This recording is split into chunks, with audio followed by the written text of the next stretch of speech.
stop somehow. I'll keep moving on. I won't stop now. I'll keep moving on till I reach the top somehow.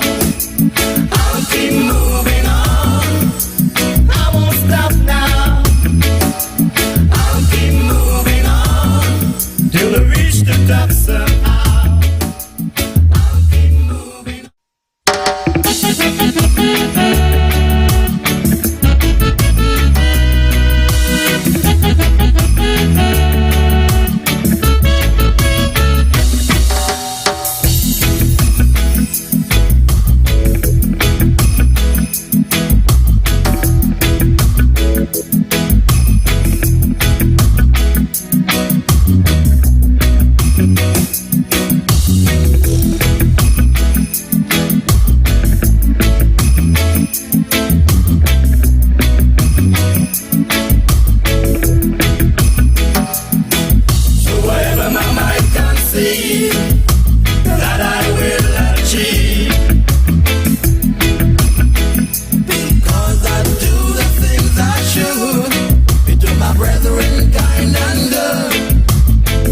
Speak to my brethren, kind and good. My Stray Dog family, when you hear that theme song, you know it's time for another edition of Straight Talk, and time for me to say good night to St. Kitts and Nevis, good night to the entire Caribbean region, good night to the world, because we are on the World Wide Web, on Facebook and your YouTube, my YouTube channels, and we like to reach out, in particular to the Kittitians and Nevisians in the diaspora, and say good night, good morning, or good afternoon, because one of such greetings will be applicable to the region in which you now find yourselves, perhaps in Africa, perhaps in Asia, perhaps in Europe, or I'm certain you are all over North America.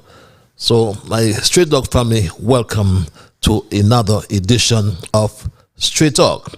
And for those who may have joined me for the first time, we always seem to have first-timers, so I don't want to leave you out. I want to inform you that Straight Talk is a public service program that facilitates and promotes free expression on all issues of national interest, be they legal, be they environmental, be they technological, social, economic, and or political issues. On Straight Talk, you do have a forum to express yourselves freely. Let us in the process try to recover that position, that enviable position we had some time ago when we were one of the freest countries, if not the freest country in the entire world. On this program, we tried to raise the level of national consciousness. We tried to raise the level of national discourse by alerting our people to their rights, to their responsibilities, and certainly to their obligations. My name is Ian Patches Liburd, and I give Almighty God thanks for blessing me with yet another opportunity to join you in conversation, my Straight Talk family, on yet another occasion. And tonight, as usual, we always have our observations in review. We do, in fact, reflect on the highlights of the issues. We then pose a few questions, such as what accomplishments, if there are any, how has it helped others, what has changed since we highlighted the issues, and what can be expected next. Also, what we have learned as a people, because as on Straight Talk, it's a learning process. It's a process of continuing development, and we like to ensure that each one teaches one. But before we go into our observations and review, on a solemn note, I must extend condolences to the Harris family, former Prime Minister Timothy Sylvester Harris and his entire family. I forgot how much he said are in the clan, but it's a big clan. And we understand that they have lost their elder sister of Tabernacle, even Maxine Nisbet. So again, we extend condolences to the Harris family, in particular former Prime Minister Timothy Harris. And we inform that the funeral service for the late Yvonne Maxine Nisbet would be held next week, Thursday. I haven't got the location in terms of the church and so on, but I'm sure we'll have that information before that. But just to let them know that death is a process, you know. They said when it rains, it pours, because the Harris family has come under an onslaught, so to speak, from Prime Minister Jew and his team, practicing what seemed to be a scorched earth, theory, scorched earth policy, I should say. But I'm sure God is in the midst of everything, and whatever is His will, so will it be. My first observation relates to that application for asylum on behalf of some 14 Haitian that somehow they're conflicting stories, but somehow I could say they got into our waters. And we understand that the court heard that application for an injunction on the deportation of these 14 Haitians, repatriation, whatever we want to call it, and the High Court, through young attorney at law Craig Tuckett, will, we understand, appoint a hearing for that application for asylum. And this is what we got from Carla Berridge of ZIZ Television News. National Security has therefore undertaken to process the asylum request tendered by local attorney at law, Mr. Craig Tuckett. The 14 Haitian nationals whom Mr. Tuckett claims to represent, 2 of whom are minors, are currently being detained according to provisions of the Immigration Act at a significant cost to the state. The Ministry of National Security is currently making swift arrangements for the asylum requests to be heard and determined. Well, my Straight Dog family, very interesting development. I know there are different views being preferred in relation to the direction in which this case has gone. But it's always a very interesting, very sometimes baffling situation with the Haitians, because the Haiti is a full member of the CARICOM Union, but for some reason, obvious reason, they have not been extended all the courtesies as can be gleaned from the CARICOM Treaty. But that's for another time. In terms of our observations and review, we have not heard anything further on the CBI passport issues. We have not heard anything further on the Christopher Harbour situation with the National Bank. I've been able to get any information. It's on the lock, and as we say, on the lock and key.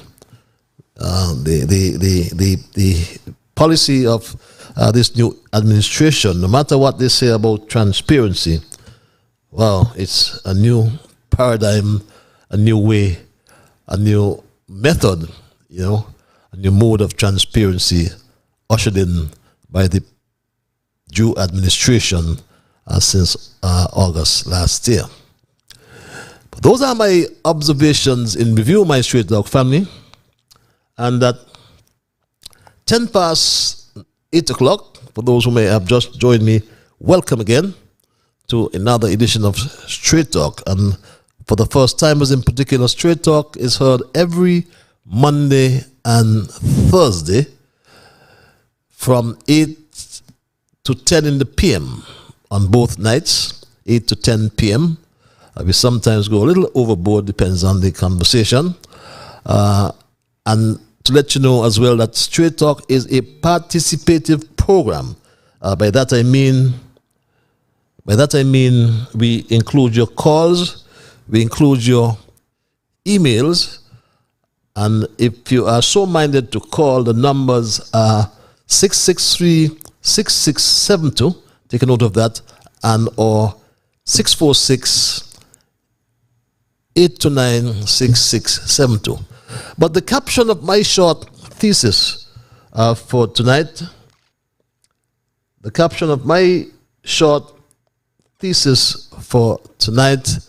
is Honourable men before set a high bar. I repeat, honourable men before set a high bar. And I'm referring in particular to those who have served with distinction in the public sector in particular. Some have set a high standard of performance that will always be remembered, while others, it has been the opposite. And to set the bar high means to set a high standard. But what is bothersome to me, and I'm sure for a lot of us, is the fact that we don't seem to care about high standards anymore. We don't seem to care about what is right and what is wrong. Like the old adage states, we stand for nothing, so we fall for everything. That is the new day and better way promised under Jew Labour. From the moment Prime Minister Jew was sworn into office on August the 6th, I think it was, he took his political motto right into Church Street. He took his political motto right into government. And we remember his political motto, get rid of them. Get rid of them. You remember that? And that's what he believed, and that's what he continues to do, to get rid of them. I call it a political cleansing of his perceived opposition. Prime Minister Jew, in the process, has lowered the bar with lies. He is most times economic with the truth. And I'm going to say it as I see it, and I say so respectfully. Even after so many months in office, Prime Minister Jew has not come to grips with the fact that nothing a leader touches is without moral meaning and or importance. He does not understand that where as a leader shares the same basic moral requirements of all of us, or as all of us do, there are certain virtues that a leader simply cannot do without. Truth, I submit, is one of those virtues, because it is good for the greater society. Telling the truth is central to leadership. But Prime Minister Jew does not accept that government is continuous. So he could tell his followers, for example, that he could not, I should say, tell his followers, for example, that 7 years of team unity was one of the most productive years or session in the history of the Federation from a social, economic, and political perspective. And nothing that we try to do and or say can change that. under Prime Minister Harris, over those 7 years, Team Unity got rid of the debt. You remember we were one of the highest debtor nations in the world. And you remember what the then Prime Minister said about our debt. We drastically reduced the high crime rate. We were known as the murder capital of the world. That's nothing I like to speak about, but I have to tell you the truth. The Team Unity government repaired everyone's roof after that devastating hurricane. Even my good friend Curtis Crook got his roof repaired. There was no discrimination, Labour, PAM, PLP, or no PP. Everybody got their roofs repaired. Team Unity rehabilitated our crumbling infrastructure. We built new and critical infrastructure. The new cruise pier, traffic lights. You know that Minister Congress turned on our lights here in Bodrock. Turned on my lights. He didn't even pick his teeth. But it's happy to see those lights are now fully functional or operational in Basseterre. The Old Road Bay project. Commuters across that stretch of the network will never be unsafe again from the slippage and rockfall across Old Road Bay.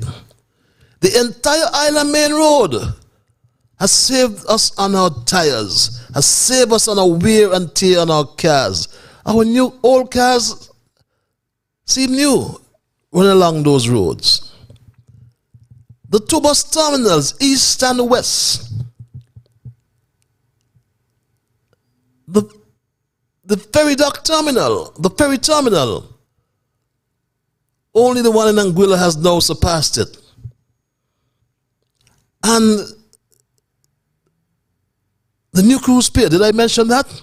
The resurfacing of the Robert L. Bradshaw runway, entire resurfacing, installation of brand new solar lighting, rehabilitation of Alpha, the taxiways, Alpha, Bravo, and Charlie, and the western side of the apron. Those were the infrastructure development that went on between 2015 and 2022. And of course, we managed a pandemic never experienced by the world in 100 years, in a century. And we managed COVID-19 with distinction. So the first big lie told by Prime Minister Drew was Team Unity did nothing in 7 years. Could you imagine that? When this country was transformed in so many ways? Then you remember the big lie when he said the country was in the red. And as we speak, he continues to lie about the CBI and fails to reveal that he has signed over 3,000 certificates of registration in his first 3 months in office. He has failed to inform us how many passports have been sold under the prison project. But let me say the right thing, the correctional facility project. But these untruths or lies, my straight dog family, is a certain recipe for calamity and embarrassment. Mark my word, in time to come. These untruths, these lies, is a recipe for calamity and embarrassment in time to come. You see what's happening in the health sector? We'll talk about that some other time. Look at the quagmire in which the Attorney General Garth Lucian Wilkin finds himself. We are afraid to talk about it. And people want me to hush, or want to hush me up, while the Social Security Board and its lawyer, Leon Charles, got those 54 employers before the magistrate court. One of them showed me 4 summonses yesterday. The first summons claimed that he failed to pay contribution within the period prescribed contrary to Section 45(1) of the Social Security Act. The second summons claimed that he failed to pay or failed to render or submit any return within the prescribed period contrary to Section 45(5) of the Social Security Act. My straight dog family. The third summons claims that he failed to pay contribution within the period prescribed by Section 45(2) of the Protection of Employment Act, Cap 18.27. And my straight dog family, the fourth summons, 4 summonses I saw yesterday, failed to pay contribution within the period prescribed contrary to Section, I think it's Section 17 of the Housing and Social Development Levy Act, number 7 of 1997. I'll get that one correct in terms of the section. But my straight dog family, this is what's happening. Well, I can't call the name of this employer and the others, but what I can tell you, that it is not Garth Lucien Wilkin. He got preferential treatment, not those 54 employers, but Garth Lucien Wilkin broke the same laws. And quite strange, the Prime Minister did not acknowledge that. But he said, imagine that, he said the government broke the law. We see people work on the peace, no social security were paid for them. The government actually broke the law. Imagine that. The government broke the law, but his Attorney General did not break the law. What about the Attorney General and the Minister of Justice and Legal Affairs? Didn't he break the law, Prime Minister Joe? When the truth was about to be exposed, the Attorney General filed a bogus injunction in the court. He tried to sacrifice free speech to keep his job. He tried to bury the truth to protect his job. Say what you like about Vincent Juicy Byron, his predecessor. Juicy never broke the law.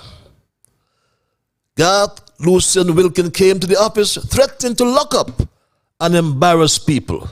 Not me, it was he. I might be publicly embarrassing some people, which might actually be worse than going to prison.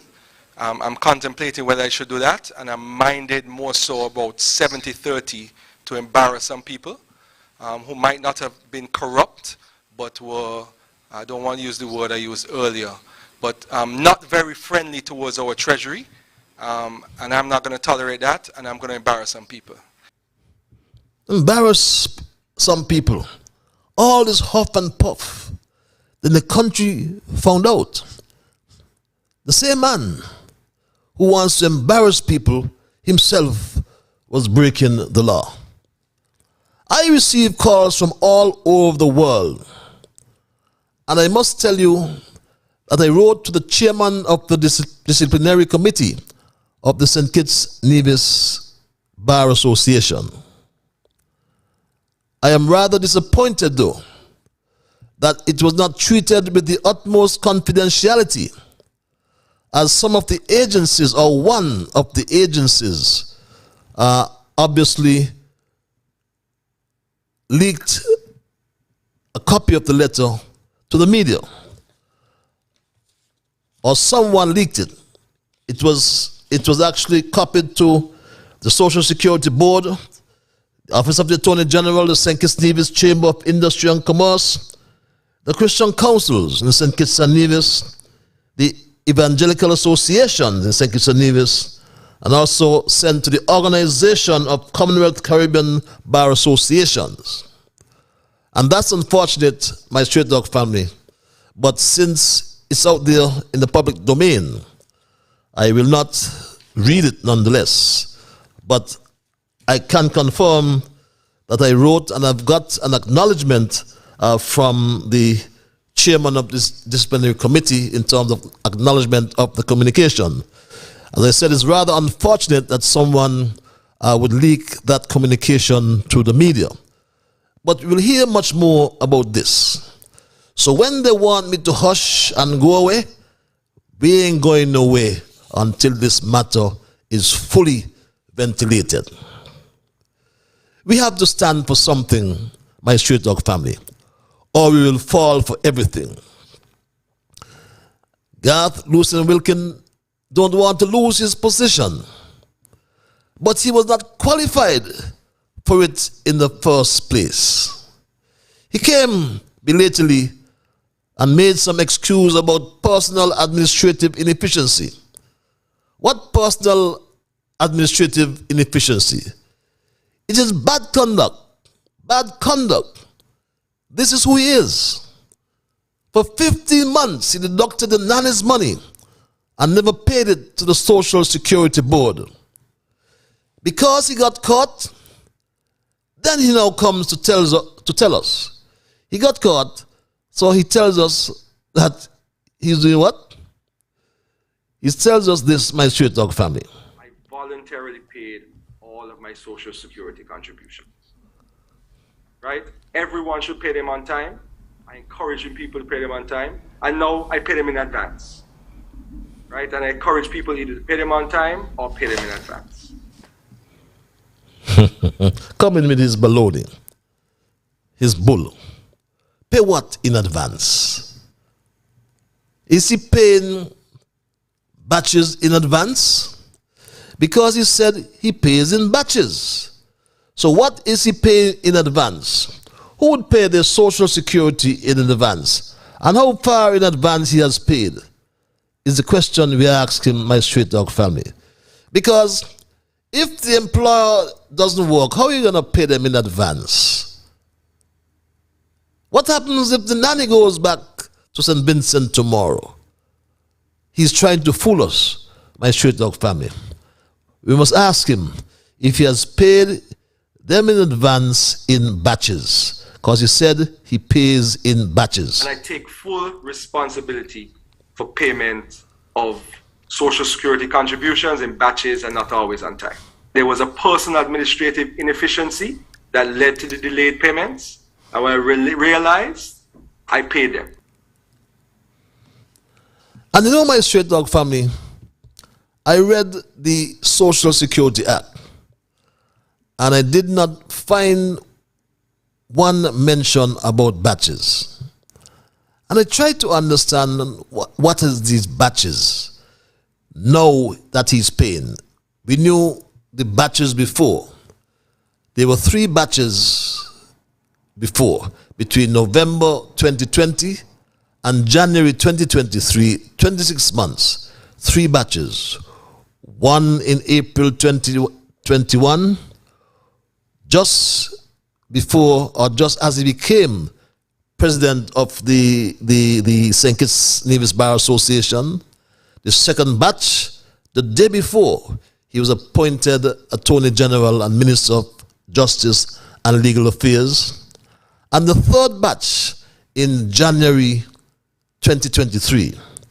I wonder if that had to do anything with the payment of the CBI dividend. But in time, we will find out, my Straight Dog family. But when you say batches, you know, it's like a batch of bread, a load of cargo, a container load, a truck load, a ship load. What batches? Is it a wallet load? Those are some of the questions we need to ask Lucien Wilkin. But the law said, really, not a thing about batches. The law says to file on time, Section 45, and pay on time. So what is Attorney General Garth Lucien Wilkin saying to the 54 people presently before the court? Can they pay in batches? Should they pay in batches? Batches cannot be a justification. He should say, I broke the law. I am sorry. I ask for your forgiveness. It won't happen again. and I tender my resignation. That's what he should say. Not he comes and he pays in batches and pays in advance. Not at all. We must not accept this behavior from the Attorney General Garth Lucian Wilkin, who is also the Minister of Justice and Legal Affairs. Especially when we reflect upon some honourable men who served as Attorney General and set a very high bar. Men like Joseph Samuel Archibald, between 1960 and 64, yes, it was called, I think, the Crown Attorney. But it is synonymous, in my view, to the Attorney General. Men like Llewellyn Moore, from 1971 to 1979. Men like Samuel Weymouth Tapley Seaton, our former Governor General, who served from 1980 to 1995 as the youngest Attorney General. Men like Delano Frank Bartz, who served from 1995 to 2001, and Vincent Fitzgerald Byron from 2015 to 2022. I may not have agreed with the views of all these honourable men, but they served and served well. They set a high bar, as the office of the Attorney General is a high bar. So why must we allow Attorney General Garth Lucian Wilkin to lower the bar? We got here because we are a country of laws. We got here because we are a country of standards. We got here because we are a country of ethics. In the Olympics, for example, you see the high jump and the pole vault, for example. Those who cleared the bar, those who went over the bar, got to advance. Those who did not clear the bar had to drop out. As the height of the bar is not determined by those who could not clear the bar, who could not go over it. No, that's not how it works. Garth Lucian Wilkin is not critical to the survivability of the Jew administration. First, he's not elected. And some will say he's not electable. He came and said that he would raise the bar. Yet by his actions, he has lowered the bar. This is not about politics.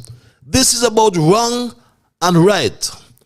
This is not about Labour or PAM or PLP or CCM or NRP.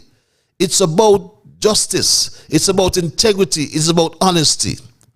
Attorney General Wilkin should not be allowed to lower the bar. Look at what people resigned over in other jurisdictions. In Trinidad and Tobago, in Canada, the USA, and the United Kingdom. Honesty and integrity are crucial to the success or failure of the job of every Attorney General. For Attorney General Garth Lucian Wilkin to remain in office must be seen as an affront to the Constitution and the rule of law. Some political leaders in the world make big mistakes and never resign. Some make a small mistake, but they immediately resign. What makes a political leader to resign or not to resign has something to do with having an honor or not having an honor. Those who have honor always choose the honorable way, resignation. The words of Mehmet Murat Ildan. Prime Minister Jew said that the government broke the law. He said it. Prime Minister Jew said the government broke the law, not me. He said the government broke the law. What did he say otherwise? Did the government break the law? Is the question we ask you. Because the Prime Minister Jew said that the government broke the law, not me. He said it. We see people work on the peace, no social security were paid for them. The government actually broke the law. Yes, That's what he said. The government broke the law. But the High Court judge has said that the Attorney General broke the law. I can read it for you. The High Court judge said at paragraph 37, the judge opined, a social security payment after the time prescribed by the legislation constitutes a criminal offense, whether or not the law is strictly enforced. That is irrelevant. It does not, as Prime Minister supports his AG. Whatever is written in that decision is irrelevant because the Prime Minister supports his AG. He's going to go to hell, he said. Those are my words, with the AG. That's how I interpreted what he said. Thank you, AG. You have done excellently well. You have our full support. You have our full support. You have done excellently well. That's what he said about the AG. He has done excellently well. The government broke the law, not the AG. But my Stray Dog family, the country, must tell the Attorney General, Garth Lucian Wilkin, like former Prime Minister Cameron said to the then opposition leader, it is not in the public interest to stay. It is not in the public interest to stay. He must go. It might be in my party's interest for him to sit there. It's not in the national interest. And I would say, for heaven's sake, man, go. Yes, for heaven's sake, AG, go. Or perhaps he must be told that he has sat in that position for 6 months too long. And like Boris Johnson, I want to tell AG Garth Lucian Wilkin, in the name of God, go. I expect my leaders to shoulder the responsibility for the actions they take. Yesterday, he did the opposite of that. So I'll remind him of a quotation altogether too familiar to him of Leo Amery to Neville Chamberlain. You have sat there too long for all the good you have done. In the name of God, go.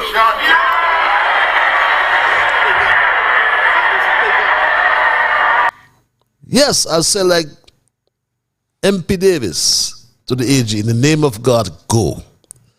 The lack of integrity, morality, and honesty of Prime Minister Drew and Attorney General Wilkin was displayed for the world to see. Papa Bradshaw must have rolled in his grave knowing that honourable men before set a high bar. And look at what's happening in our country today. Morality, integrity, and honesty flushed down the drain. That's my story tonight, my Stray Dog family, and I am not going to change it. I will open the lines and I will entertain your calls and entertain your emails. If you're so minded to call, the numbers are 663-6672 and or 8646, beg your pardon, 829-6672. The email address is straighttalkpatches@gmail.com. That's one word, STRAIGHTTALKPATCHES.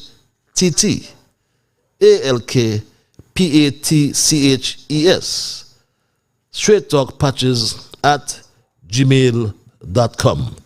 I want to implore you though, when I'll open the lines, I'll do so in a few seconds. Respect others. Of course, to achieve that, you must first respect yourselves. Let us try to be fair to all concerned. Let us try to build goodwill and better friendships. Let's ensure that the things we say and do will be beneficial to all concerned. And in saying and doing those things, let's strive to build a kinder, gentler St. Kitts and Nevis. At 20 before 9, caller, you're live. Bible family patches, what's happening? I am peaceful. Yourself? I see your family. You didn't wish your family after the life, but happy Women's Day. Remember yesterday was Women's Day. That was yesterday. Well, we can say belated. Belated. Let me say belated Women's Day to all women. Because it was yesterday. That's good, yeah. Thank you very much for that reminder. So, Patrick, what about those tractors? You're not going to get those tractors to how the land? We need the land in how? You haven't got the tractors from no. agriculture yet? No, we need the land in how, Patrick. But they have. And the minister is in Dubai, and the PS is in somewhere again. The minister in Dubai? Nobody's in the country to run the agriculture sector. Isn't the PS there? No, the PS gone away too. Wow.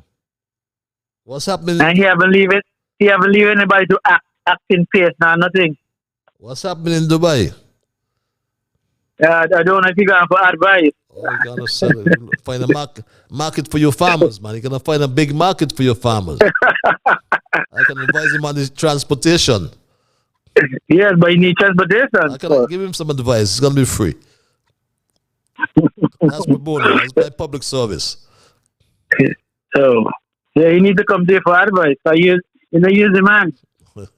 do the bus stop. Do the island main road. Do the pier. You do a very, very good job when you was in Patrick. I tried, my brother. I tried. Very, very good job. Yeah, and Dr. Joe coming on talking about Monkey Road now. He said that's a part of you all leave out that. That's a part of the main road now. How that come to part of the main road? Well, it's a secondary road, huh? You have the Island Main Road and you have secondary roads, so he has to stop driving in the rearview mirror and just do what he has to do. You know? Yes, no, but he doing a monkey now. Remember, he live big up there. So he ain't jumping in a pothole. Okay, all right. So he don't care about nothing now. Well, in time. But the age you have to go. Patrick. Yes, he must go. We must say that he has to go. He must go. He has to go. In the name of God, he must go. Well, thanks. Okay, good night. Have a good night, Patrick. Thanks a lot for your input, my brother. We go back to the line. I want to thank this caller for holding caller your live. Hello, caller. Are you there, caller? Caught up in the name of our great African ancestors, especially Queen Nzinga and King Gravi. Blessed evening, my beloved African brother. How are you? How the family? Peaceful, my brother. And you and your family? Good, man. Good. I'm good and the clan is good. My beloved brother, you see, when ordinary people, poor people, African people, financially poor, do anything, the law come down, fire and brimstone, and it's swift. So it seems like you have one standard for financially poor people and one for people who have money and so-called status, and this is wrong. That's why you're going to have all kind of nonsense in the society, because when ordinary people look and see the injustices that is dished out to them, and when it comes to people who have money and of a different race, beloved, it's a different standard, and this is not right. True. Let me repeat, that is not right.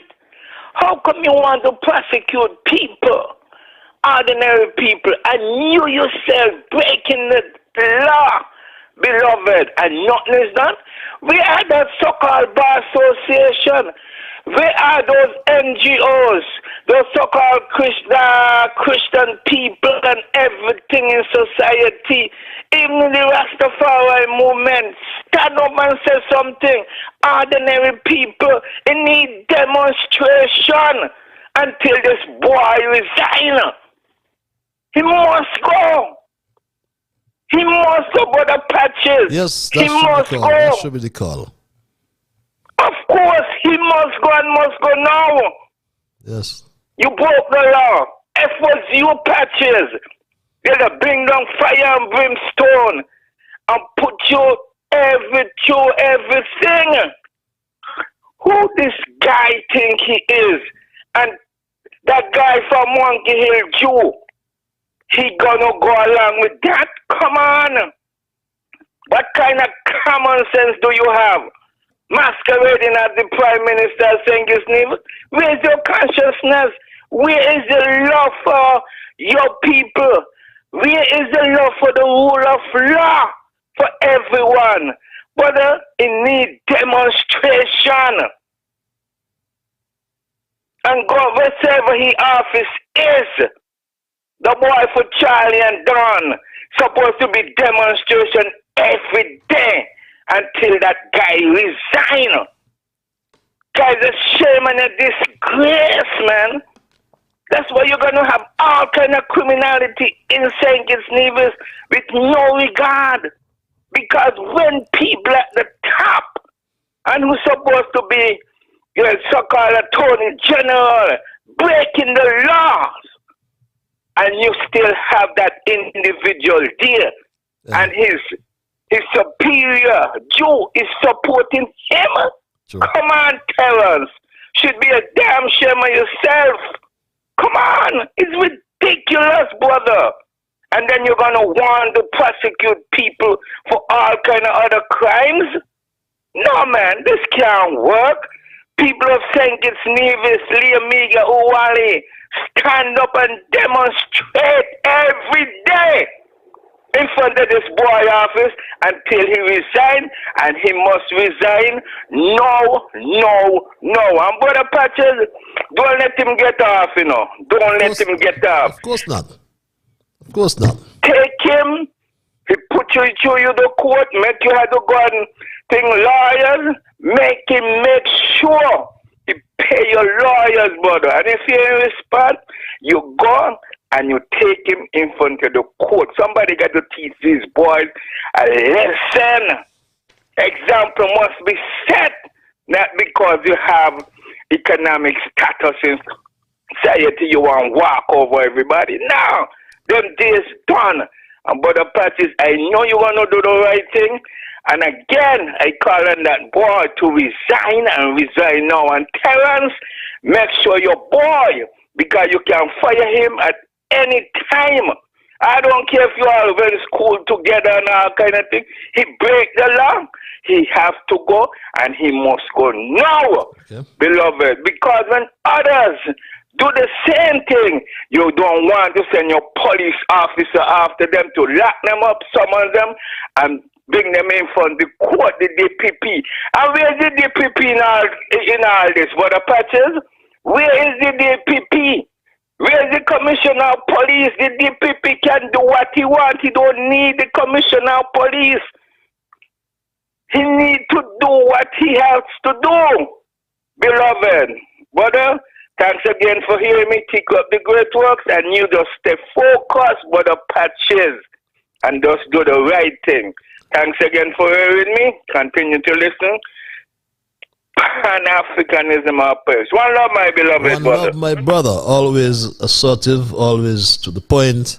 Always welcome your contributions. And just for information, the order of the court is stated at paragraph 45 of the decision. In light of the foregoing, it is ordered as follows: the ex parte order granted on January 20th, 2023, and extended on January 12th and February 9th until further order is discharged. 2. Mr. Wilkins shall pay Mr. Liburd costs to be assessed if not agreed within 21 days of today's date. That is that date of February the 16th, I think that was, my Straight Talk family. It's now 10 before the 9 o'clock hour. The lines are open, my Straight Talk family, and we are entertaining your calls, we're entertaining your input. Patches, the Patches, one of your regular mantra is the famous Mark Twain quote: Do not argue with a fool, or else he will beat you with experience. On Monday night, I excuse you because I realized you were unaware that you were in an argument with the biggest fool in St. Kitts, Nevis. He has had absolutely no respect for himself or anyone, and I was amazed that when he begged Team Unity, beg your pardon, government, please repair the leaking roof of his given Labour House, and Unity refused many of their supporters similar requests and gave him a new brand roof, and he has never been gracious to Harris or Unity. Contrarily, he is fixated and abusing Harris and Sister Henry virtually every day with utter disrespect. Anyhow, his day of reckoning will soon will appear. Let's go back to the lines. Caller. Hello, caller, you're live. Oh. Are you there, caller? Hello, caller. Hello. Hello. Good evening, Patrick. Just hold one line. Hold a second for me. Hold 1 second there. Hold 1 second. Good evening to both. I think inadvertently merged these calls. Twin. Let the lady speak. Good evening, caller. Okay, let you speak then. Okay, I listen.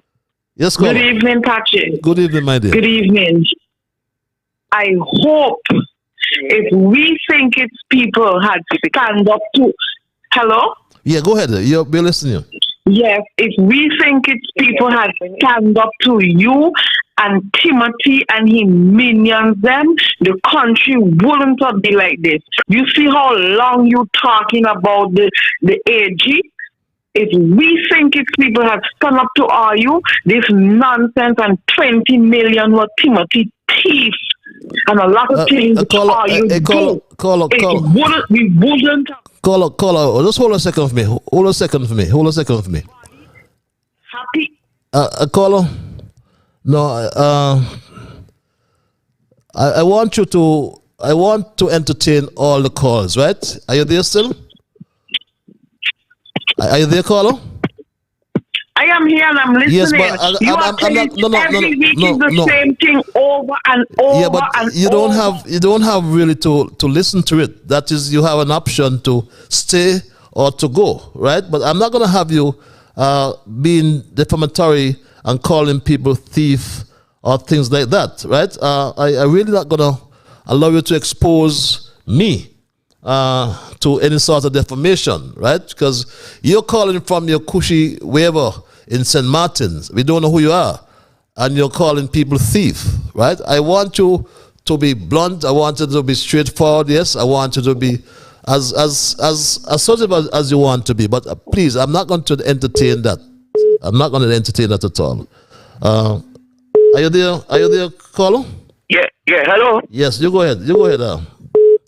Yes. Good evening, Dr. Ian Patrick Liburd. How are you, my brother? Oh, your boy is good, man. Your boy is great. I know that thing there. He coming through the phone. Sorry, it's not me. Anyway, Patrick. Yes. What's up? What's on your mind? I good, man. I good. I want to start this way. You know, there are 7 things in the Bible which the Lord hates, and 3 of them are outstanding. A proud look is one, and a lying tongue, and hands that shed innocent blood. And when people is going to take up the Bible and make an oath and swear to Almighty God that they will do what is right without fear or favor, and then after that they could tell a lie, watch out. We cannot tell the Lord how to walk, how to do his work. But he knows what he's doing, and he going to fix them with a lying tongue. You know, that caller there, she trespassed with Dr. Harris, liberty. But anyway, Dr. Harris listening, and you and he will know what to do with that caller. Now, when when Mr. Joe and Mr. Wilkin, when both of them, when Mr. Wilkin do break the laws, and then Dr. Jugan say he walk well or did well in his words. You know what I mean to tell he? You know what I mean to tell Joe? He don't come in, God won't deal with you, brother. You don't condone wrong. You need to tell Mr. Wilkin what you done is wrong, definitely wrong, and you should be punished like anybody else. Any poor man or poor woman who did that, they will have been got them on there up in the courts or whatever it is. And that man, Mr. Wilkin, he need to step down, turn him out of India. But you see what will happen here? I think we need about 2,000 Israelites to come here to show us how to demonstrate.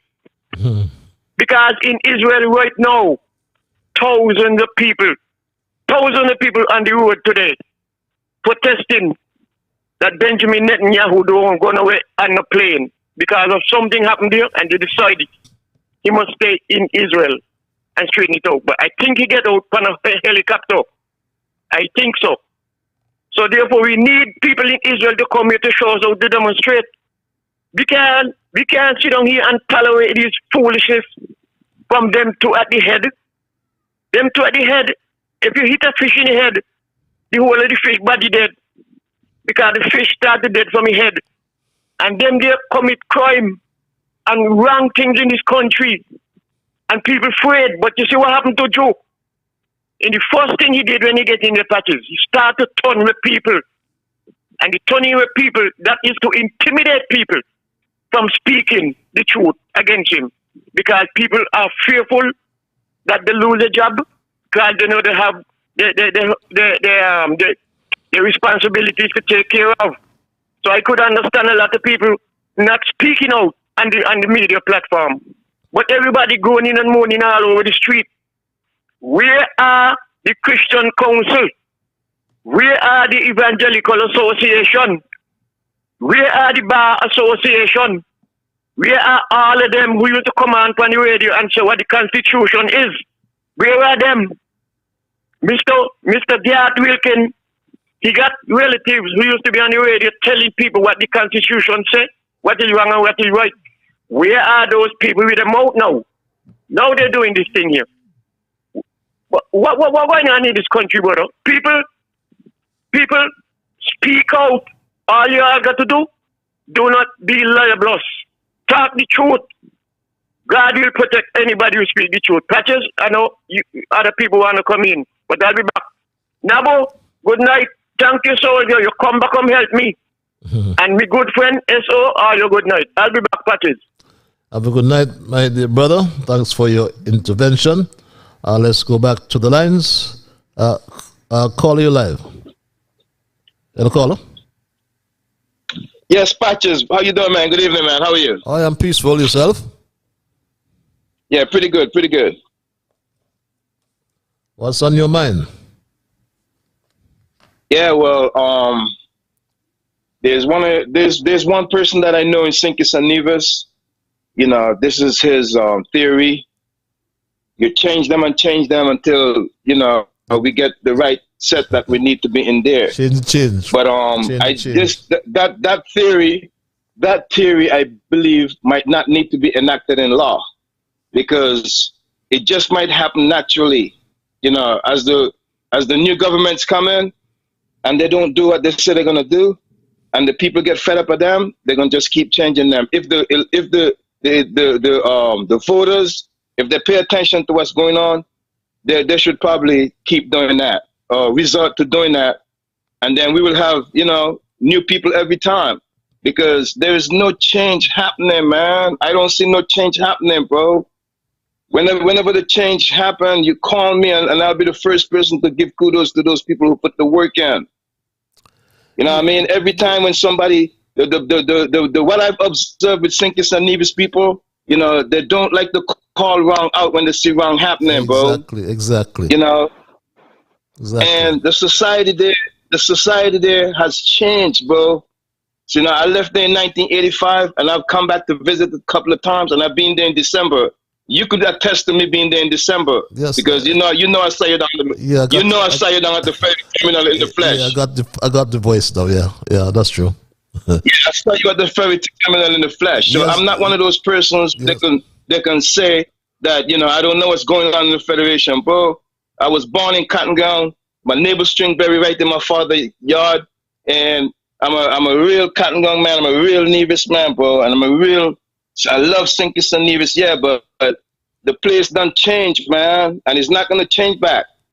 It's never gonna change back to what it was before. What's your view on this AG saga? I mean, the lady got offensive and don't want to hear about it, but as you said, people don't like to hear what's wrong, right? They want to call right wrong and wrong right, you know. But I mean, he broke the law. That's one of the fundamental things that I've observed. You know, people don't like to call people out when they're doing wrong. It's happening in our families. It's happening in our communities. It's happening in the government in St. Kitts and Nevis. It's happening everywhere in this world, bro. Patches, I'm gonna tell you straight. I'm gonna tell you straight, man. That case that he brought against you should be a landmark case. It should be a historical case, because you stood up for your fundamental basic rights, freedom of speech and expression. Of course. I don't think the AG should have get caught up in that case with you. He should focus more on doing his job, bro. He's the top man in the judicial system in St. Kitts and Nevis, and you know the judicial system there is corrupted. You know, all these lawyers and all these people in St. Kitts and Nevis, they act like there's a fraternity club, bro. No lawyer want to go against no other lawyer when they're doing wrong. There's a lot of stuff going on in St. Kitts and Nevis, and nobody wants to put the work in to make the changes. So the society, you know, some destruction gonna come to the society, believe it or not. If you all don't be careful there, destruction gonna come to St. Kitts and Nevis, bro. The Lord gonna bring down this big sledgehammer on you all. The society is rotten, bro. It's corrupted there. Corruption from the top all down to the basic common man in the street. Yep. You know what I mean? Patches, you who stood up to this man for your basic fundamental human rights, that was a good thing you did. Well, he wanted to intimidate me. He wanted to bury the truth. The Attorney General should not find himself on that side of the equation. He should not find himself on that side of the equation trying to muzzle a person. You know what I mean? That's going against what's in the Constitution. He should be upholding the Constitution. He should have been on your side in a situation like this. True. The biggest issue right now, what's facing a legal issue that's facing St. Kitts and Nevis, is these Haitians that's crash a show on the Nevis. You know, my question is to you tonight is the Attorney General going to represent the state of St. Kitts and Nevis with that Haitian case that they got going on right now? That's a question I got to you and your callers them tonight. You know, Drew is the leader, and he has the ministerial portfolio of national security. Mm-hmm. And if him and his top judicial guy, the AG, is not going to get involved in that Haitian case that you see that's going on in Nevis, that's going to be very unfortunate for St. Kitts and Nevis, because, in my opinion, this Haitian case is going to turn out to be a big case, because St. Kitts and Nevis is small, but it's a CARICOM level. This case is going to have CARICOM level implications. And Dr. Drew, he needs not to sit back right now and don't attention to that case, man.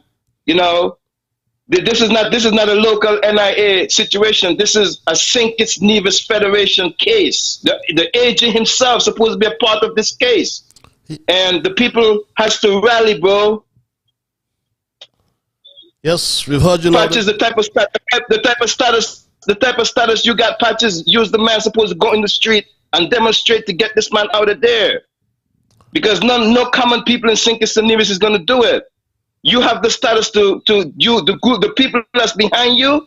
You need to be one of the persons that's demonstrating to get this man out of that position if you also want him out of there. You know, when you have somebody down, you don't let him up. You're right. We're taking some steps. We're taking steps as we go along. So you're perfectly right. We will do But that. they need to be protests, man, because it's not. If there's no protest, he's not going to come out that position. And no, these changes are not going to happen, bro. Yep. But the Haitian case, man, the public need to be paying attention to that, because you know when the decision comes down on the side what people don't want, and they grant those Haitians asylum, then all hell's gonna break loose, bro. Yep. That's my contribution for the night, but I wish you guys the best. Thank you very much for your assertive contribution, my brother, and you are so correct. He has to go, he is only one thing. He has to go. Let's go back to the lines. Caller, you're live. Hello, caller. Patches, good evening. Good evening, sir. I listen to your program. I listen to people emailing. Let me say it clear, because you say I want the truth and nothing but the truth. Let me make it clear to the people tonight. When you're talking about respect and people freedom rights and the fundamental rights, Patches, your unity government did not fix no whole roof. Let me make that clear to you and the people who are listening. You are put on 5, 2, and 11. Okay? And let me make it clear. I live in Finkits. I didn't owe Social Security $200,000. I didn't own a cement company while I was a minister. And when the person said people time will come, rude awakening, Patches, all of us rude awakening gonna come. All of us time gonna come. Because you government tear gas people in this country. You didn't know about freedom of right and freedom of expression.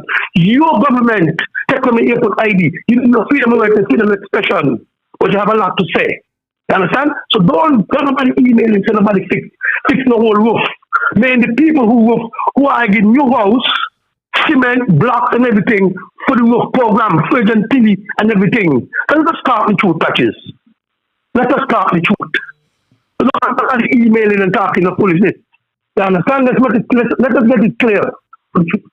You're talking about the truth and freedom of speech. You remember the tear gas you are back in town? You lock up the three citizens for no reason. 2 women and a man because of videoing. Patches, come on. All you want people to feel that your court is cooking and back up from none of you. You understand what I'm saying? Think it belongs to all of us. Whenever I went to protest, go protest on the AG. Well, you know a protest when the international big store in England for the student watch. These are the things you need to talk about. You own a steel company or whatever company. When you was a minister, you forget? Let's talk. Caller. Are you there? Yes. Yeah. I'm there. The email said, right? The email said, and I'll read it for you.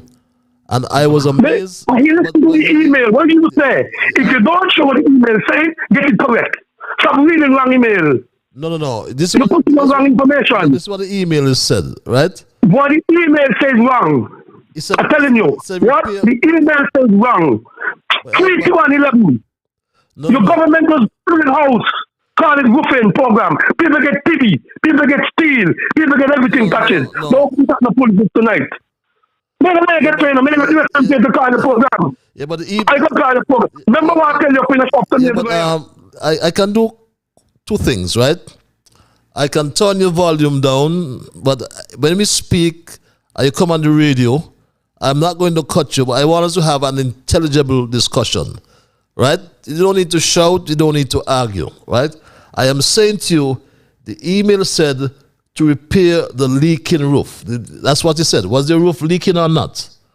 Patches, the email also said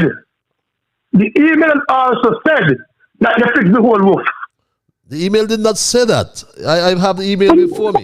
You keep lying. Okay. Well, anything else? If there's nothing else, then we don't have to go over the same story again and again. It's 10 minutes past the 9 o'clock hour. I am telling you what the email said, and you're telling me something else. So then we can agree to disagree. Let's go back to the lines. Caller, you're live. Hello, caller. Hi, Patrice. Good night.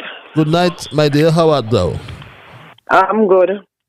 Do not study them there. The shoe on the foot and the shoe on the foot now. Let them wear it, and if it's squeezing them, let them bear it. When Team Unity was in, they talk about Team Unity right down until the end. So now they have on the show. So if it's squeezing them, they're gonna let them bear it. And they don't want to talk about them, right?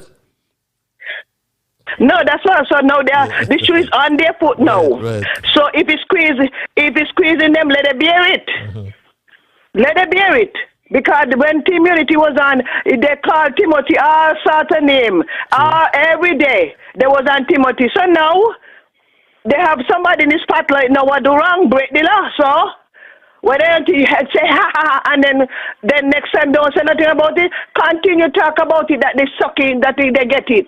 That everybody get it. That's true. To continue talk about it. Second thing with the Haitians them now. I was listening to a program the other day, and the lawyer said that the Haitian them they was working in Dominica, and they left to go to St. Martin shopping. Something happened to the boat or whatever, and they come on shore in Nevis. So then there was no immigration and no custom officer. So if there's no immigration and custom officer at the time that they enter, I think the road they should have taken to the police station, because the police station always open, and tell them what is the problem. I don't see why they detain them and talk in the junction and them kind of crap. Fix whatever problem with the boat, fix it and let it continue the journey, go to St. Martin where they was going. Or send them back to Dominica, because he claims that he was working in Dominica. So why they want him to stay in St. Kitts? Whether carry, comma, inter, comma, whatever. The way how I understand he talk, they didn't left to come to St. Kitts. They was going on the journey to St. Martin. So instead of having them in detention center, fix the boat and let them continue the journey go. Because having them there, they have to feed them, they have to shelter them. On the whole, taxpayers' money. So I don't see why they're having them there for just let them continue go. They say, why they want them stay there? They have children there, the government they have to go to school. Who pay for the school in the government, right? So let them continue the journey go. They said they was going to St. Martin, let it go. Or send them back to Dominica. They said they was working in Dominica. Let them go back to the job in Dominica. I don't see no big issue, no court to order or whatever. If there's right, have to have a lawyer involved. The lawyer got to be involved. They said they're going to St. Martin. They were on the journey St. Martin shopping. They had a boat in distress. Get the boat fixed and let them sell it, and the custom officer, the coast guard, let them go to the waters and let it go. That is my little piece tonight about the Haitians them. Thank you. Thank you very much. Okay, got you loud and clear. Well, they have applied for asylum, which is very strange, as you said. Well, let's go back to the lines. The court will decide that. Caller, you live. Thank you. Yeah, thank you for holding. Yes, sir. The shoes squeezing everybody's foot. Hello? The shoes squeezing everybody's foot. Okay. Because the shoes wasn't squeezing your foot. It was mashing up the foot on their government. That's the problem with us. Just because you're saying call wrong. Actually, we have a lot of wrong. You can't just treat people in this country. We are up here where we cannot give a count for the money.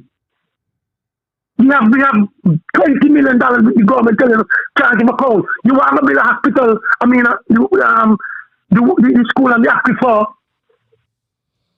We have blocks and cement. Let everything go going on. Millions missing. You not talk about that. Yeah, but Carlo, everything will come up. Right, talk.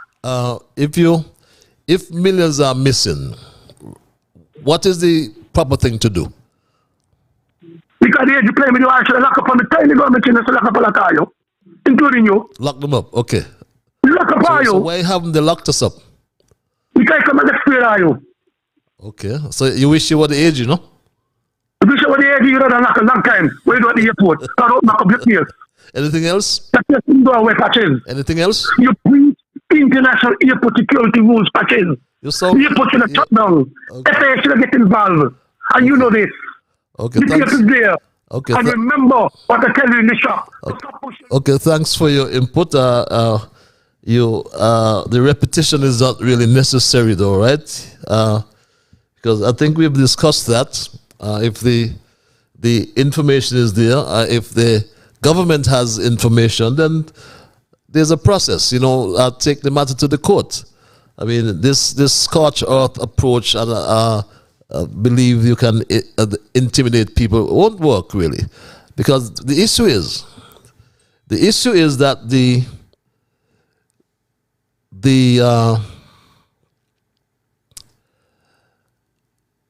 Attorney General broke the law. The matter went to court. He took that matter to court himself, right? He went to the court in my absence and he got an injunction. It's called an ex parte injunction because he applied for the injunction in my absence. I was not there. The order was served, and for 4 weeks I could not even say what was in the order. Then you recognize that the AG had no case whatsoever. He went on his Facebook page and he says all sorts of things. Then he comes and he discontinues. But the court document is there. The decision of the court is there. He cannot change it. It will be there forever. And the document says very clear, very, very clear. The court decision dated February the 16th by Her Ladyship Tamara Gill. And of the 45 paragraphs, there's some interesting ones, very, very interesting one. And she referred to Section 45 of the Social Security Act, which she broke.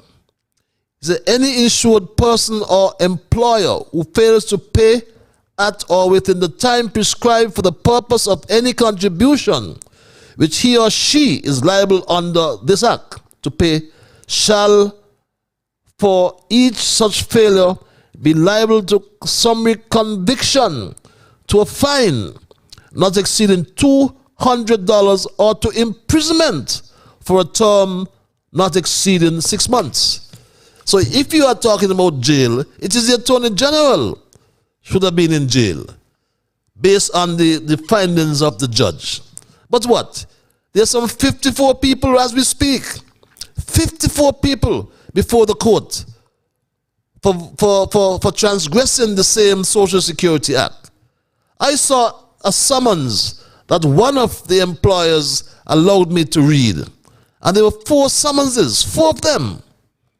4 of them under 2 relating to the Social Security Act, 1 relating to the severance payment, the Housing Levy Act, and another relating to the Protection of Employment Act. I saw them. I saw them with my 2 eyes. Are you saying that the agent says he come and he pays in batches? Why couldn't the 54 people pay in batches as well? As someone said, a lot for the AG and a lot for somebody else? No, that's not what we want Senkis to be like. We don't want that in Senkis. We want fairness and justice in the country. The first summons of that employer read like this. I'm just to summarize it. Failed to pay contribution within the prescribed period, contrary to Section 45(1) of the Social Security Act.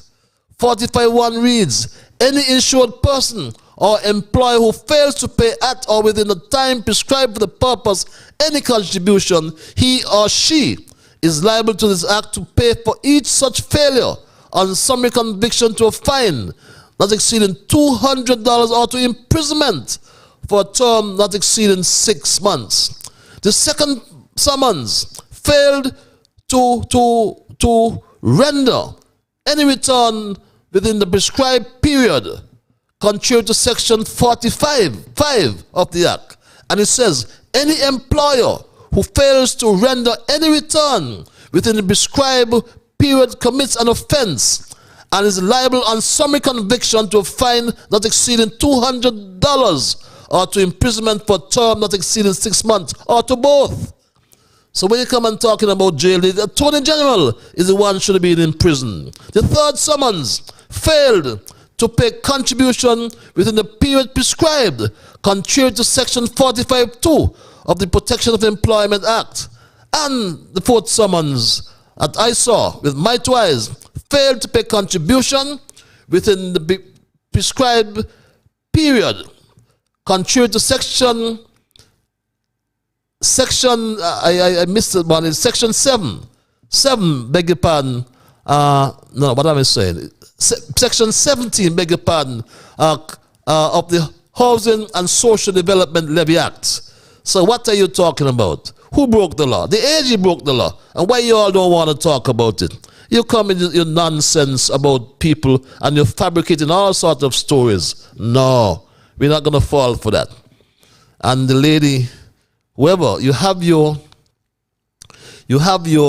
right to speak. The agent tried to take away my right to speak, my freedom of expression, and I stood up to him because he tried to intimidate me, and I stood up to him. I stood up, and he's not going to get away. Not going to get away. Patches, what is wrong with these female nominated members in the House, beg your pardon? All of a sudden, wow, I missed. Oh, let me get back to that, my Stray Dog family. It's now some 22 minutes past the 9 o'clock hour. Let's go back to the lines. Caller, you're live. Hello, caller. Good night. Good night, Honourable. Good night, Honourable Patrick. Good night, my dear brother. You have something in your background, your radio, your equipment? Okay. You recognize my voice? A voice that you've been hearing a long time, but you didn't hear it for a long time. Yeah, I thought about you a couple of days ago. Are you in a state of good health, my brother? Okay. Well, I am on the tarmac right now, you know. On the what? I am in St. Kitts. And I am in St. Kitts right now. You're in St. Kitts, all right. Yeah, but I send out an Amber Alert to see if I find you, but I haven't discovered yet.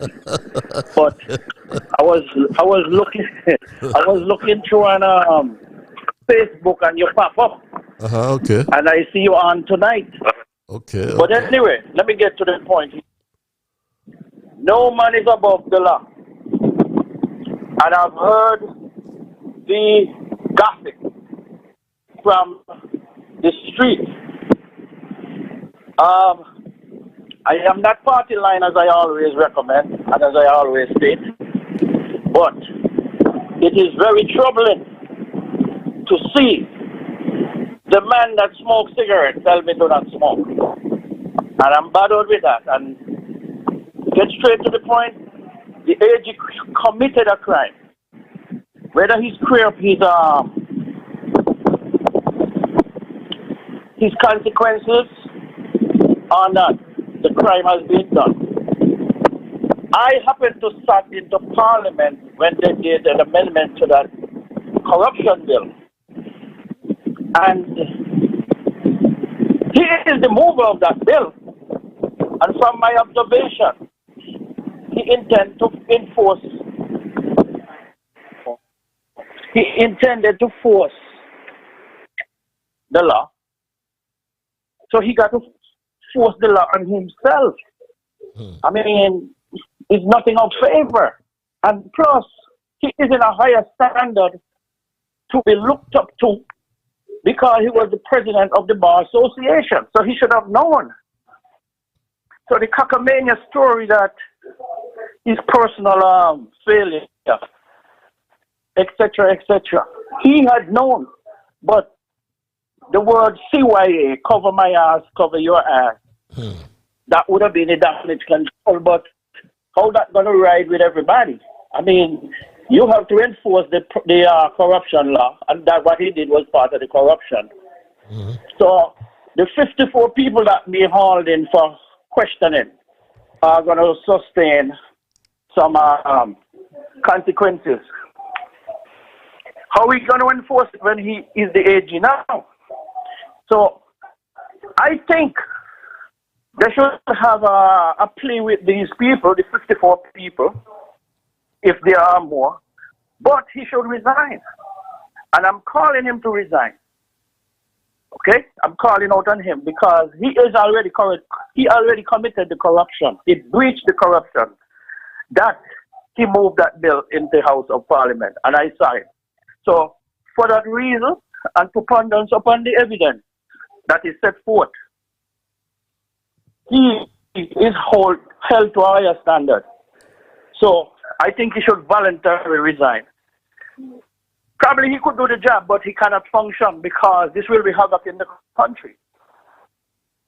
So, I will yield to that, but offline, I got your number. I will try to contact you because we have to talk about some other things.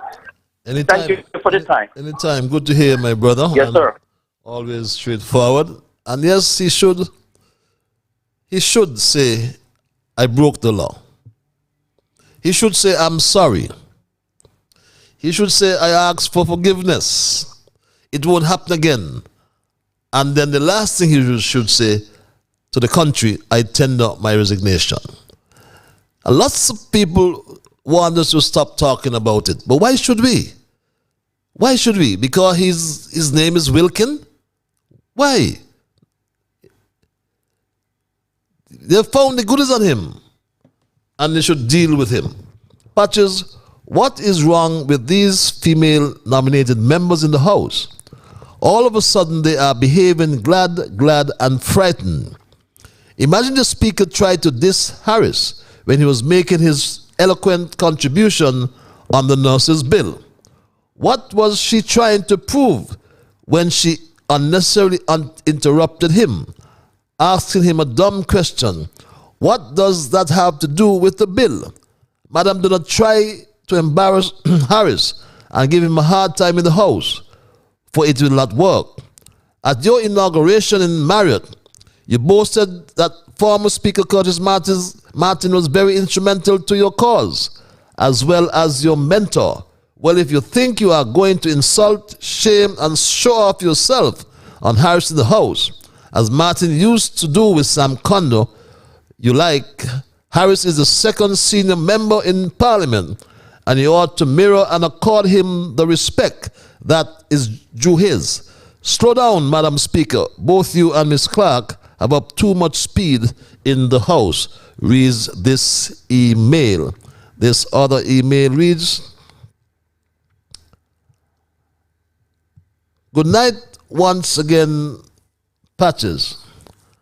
Oh, Lord. Another night with the auntie of Minister Conris Maynard still at the wrath at the ICT department. And Conris and Drew still refuses to reach out to that department and address the staff about these matters. Patches, can you investigate for the staff if Conris and Drew is really renewing this woman's contract to give her another year to cause more destruction? Patches, please advocate for the staff to get their monies that are owed to them because of Congress's auntie's spiteful and vindictive ways. She refuses to pay outstanding monies owed to staff for carrying out extra duties and acting in positions. She is not uplifting the staff and refuses to promote them even though positions are there and were created for staff. She don't want to see poor people elevate just like her family, the Maynard's family. Patches, this is overbearing. Now the way she is behaving and treating the staff at the ICT department, Congress's aunt must go, and she needs to go now. Read this email. Let me take a few more emails. Caller, just bear with me 1 second. If the Haitians were on the way to St. Martin to go shopping, why is the lawyer seeking the court to grant them permission to stay in St. Kitts? If they were coming from Dominica, wouldn't they have a place that they rent or own in Dominica? If they lived in Dominica legally, I would think the Haitians would be telling the lawyer all they want to do is go back to Dominica. Take this other email. Good night, Ambassador. Can imagine that quack at the boardroom at ZIZ. Lord have mercy on us. Thank you for holding a caller. You're live. Yeah, Patrice, I'm back here with the last call. Yes, sir. Now, Patrice, let me tell you something. If the man who in charge of the country, that boy from Monkey Hill, if he really care about people, let me say black people now, especially black and Caucasian, whosoever, whatever color they may be, if he love people and he care about people, why should he have a meeting with the nurses them at the hospital and take all the nurses from the patient ward them at the same time to this meeting? He should have done it in stages. Leave a few nurses on the ward to take care of the patient. You don't take away the nurses from the patient for a meeting, and he say he's a doctor and he know about medical practices. Come on, he don't have no love for the country and the people. That is why he doing all this foolishness. And come back to the thing again about smart hospital. Anyway, you're not smart, say it. What's smart about a hospital? From the moment a patient enter the waiting room, what happened? The hospital is so smart that they don't get their problem solved and they run out one time. Don't come in no foolishness to hear us about no smart hospital. Don't do it. We don't need that. All we need is improving the hospital and whether in height to get space if you want space, or spread out to the back. Now this thing, with the Haitian them. That is, we all a human being. Yes, I would not dispute that. But there is a wrong way and a right way to do things. And everybody on this earth here, none of us righteous. None. And absolutely. None of us know what going to become of us when the Lord put his foot back here on this earth. But those of us who do not and did not obey his admonition, his gospel, well, we don't hear what's going to happen to us. And those who obey, they're already here. What's going to happen to them? So therefore, when it comes to us here in our earth and man movement, we have immigration at the airport of entry, immigration at the seaport of entry. And those immigration, they all have a job to do. And their job is to assess the request that passengers make. And if the immigration satisfied with the application from the passengers, then they know what to do. The Haitians, they come in, whatever. Why, if you boat drifting, you come from Dominica and you boat drifting, why you got to be done southwest of Nevis? Dominica is way in the southeast of St. Kitts and Nevis. Why they got to be done in the west? And I am saying this, if those people here allow stay here, they come in wrong, and if they allow their asylum that they're seeking for, give them the right to live here, well then I don't see the use of our immigration. They should shut down the immigration office. Shut it down and let people just come in and go where you want. You got to respect those people in authority. You have to respect customs, you have to respect immigration. Those are the first two people that you meet when you go to a country. Those are the ones who control in our country. So those who go in there go say they're going to represent them and they want asylum for them, but no, all you don't support wrong. Let them go back. You said they were going to St. Martin. Let our coast guard escort them out of our waters to St. Martin, make sure they're safe, and then go buy what you want and get back to where you're going, where you come from. And when they open your passport supposed to have the country of origin where you're born. And so therefore, there's the correct place to tell you, well, you go back to where you come from. If you leave from St. Thomas illegal in America and they hold you, They ain't gonna send you back St. Thomas, you know, they send you back where your passport so you come from. Anyway, Patches, cut me short. So I'll talk to you again, God, man, Monday, God willing. Patches, don't ease up. Do not ease up with them because if for you, they'll put you to the stone crusher. Go to them with the law. All who accuse you of doing wrong things and you know you ain't do it, you know what to do with them. Anybody use the word but thief to you, Dr. Harris, you know what to do with them. Have a good night, Dr. Patches. Have a good night, my dear brother. Could see you riding a bicycle around the track. Evening, Sir Patches. Please ignore Curtis. He is just shame that he come out that he begged Immunity for a roof repair and turn around and be an ingrate. This other message reads, if the Haitians were on their way to St. Martin to go shopping, why is a lawyer seeking the court to grant them permission to stay in St. Kitts? If they were coming from Dominica, would they have a place that they rent or own in Dominica? If they lived in Dominica legally, I would think the Haitians would be telling the lawyer all they want to do is go back home to Dominica. Reads that email. This other email reads,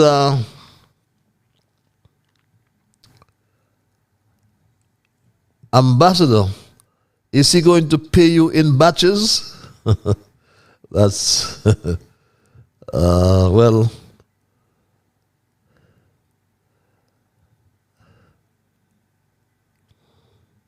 the saga is strange, reads this other email. If they were on their way to St. Martin to shop, now seeking asylum here, what happened to their belongings that remain in Dominica? I smell a rotten egg, reads this other email. Good evening, sir. It is interesting to hear Crook by name and nature speak about truth. It was Dwyer who was involved in a contract that he signed for $20 million that he cannot remember. Dwyer said, I don't remember.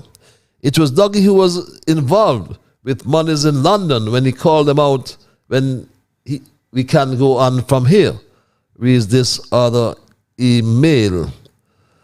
The Attorney General came with his laughable excuse about personal administrative inefficiency, reads this email, for not paying Social Security for his nanny. This man of position and power should be ashamed of himself. I could probably forgive him if the incident happened one time, but 3 times? No way. All these excuses he is given are only because he got caught talking about he is a man of integrity and beating his chest. We all should be singing in unison, get rid of him. He really needs to go because he has now corrupted the office of the Attorney General with his white-collar crime, reads this email. Good evening, Patches. Has the AG vanished from his own Facebook radar, or is he gone into hiding? Or has his public embarrassment caused him to become a Facebook recluse? Since August, he embarked on his own trademark Facebook page with a constant flurry of posts on a daily and weekly basis.